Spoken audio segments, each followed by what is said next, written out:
সকালের ঝটপট রেসিপি নিয়ে আজকে আপনাদের সামনে হাজির হয়েছি। আশা করি আমার আজকের ভিডিও আপনাদের অনেক ভালো লাগবে। হ্যালো এভরিওয়ান, আসসালামু আলাইকুম। নতুন একটি ভিডিওতে আপনাদের সবাইকে স্বাগত জানাই। আমি আটাটা খুব সুন্দর করে মুথে নিয়েছি, মানে ডো বানিয়ে নিয়েছি। এখন লিচি কেটে নিচ্ছি। কিভাবে আটার ডোটা আমি কমপ্লিট করেছি আজকের ভিডিওতে শেয়ার করিনি। তো আপনারা চাইলে কিন্তু আমার আগের ভিডিও ঘুরে আসতে পারেন, সেখানে কিন্তু কিভাবে আপনারা পারফেক্টভাবে একটা ডো বানাবেন সেটা কিন্তু দেখিয়েছি।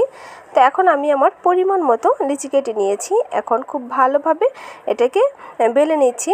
একটা রুটি বানিয়ে নিব, এরপর আমি এটাকে পরোটার একটা শেপ করে নিব। তো যারা লাইক দিতে ভুলে গিয়েছেন অবশ্যই একটা লাইক দিয়ে দিবেন। আর আজকে যারা আমার ভিডিওতে নতুন, আমার ভিডিও যদি আপনাদের ভালো লেগে থাকে তাহলে অবশ্যই লাইক কমেন্ট শেয়ার করে দিবেন আর সাবস্ক্রাইব করে আমার পাশে থাকবেন। পাশে থাকা বেল আইকনটি অবশ্যই অল করে রাখবেন, যাতে আমি ভিডিও ছাড়ার সঙ্গে সঙ্গে নোটিফিকেশান আপনাদের কাছে গিয়ে পৌঁছায় আর আপনারা আমার এই নতুন নতুন রান্নাগুলো উপভোগ করতে পারেন। তো দেখুন, আমি রুটিটা বেলে নিয়েছি, এরপর তেল দিয়েছি, তার উপরে কিছুটা ময়দা দিয়ে এরপরে কিন্তু আমি একটা পরোটা শেপ করে নিচ্ছি। আপনারা চাইলে গোল পরোটা করতে পারেন, তবে আমি কিন্তু চারকোনাটে পরোটাই বানাই বেশি। তো এখন আমি এটাকে আবারও খুব সুন্দর করে বেলে নিব। খুব পাতলা করে বেলে নিলে কিন্তু পরোটাটা খুব সফট হয় বা খেতে ভীষণ ভালো লাগে। অনেকের রুটি পরোটা কিন্তু সফট হয় না, একেবারে একটু ঠান্ডা হলেই শক্ত হয়ে যায়। তো তারা কিন্তু আসলে খুব ভালোভাবে ডোটা রেডি করতে পারে না, যার কারণে এই সমস্যাটা হয়। আপনারা কিন্তু খুব ভালোভাবে পানিটা বলক তুলে এরপর গরম পানি দিয়ে কিন্তু ডোটা করে নেবেন। তো তাহলে কিন্তু আপনার এই আটা রুটি বা পরোটা খুব সফট হবে।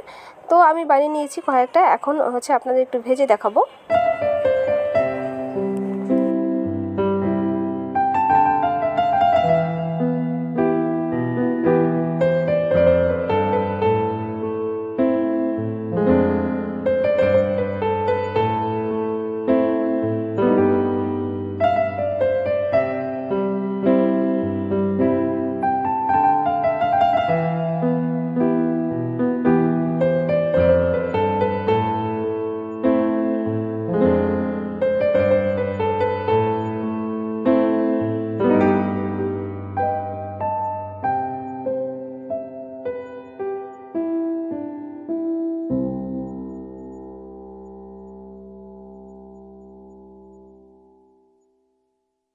তো সেম প্রসেসে কিন্তু আমি সবগুলো পরোটা ভেজে নেব।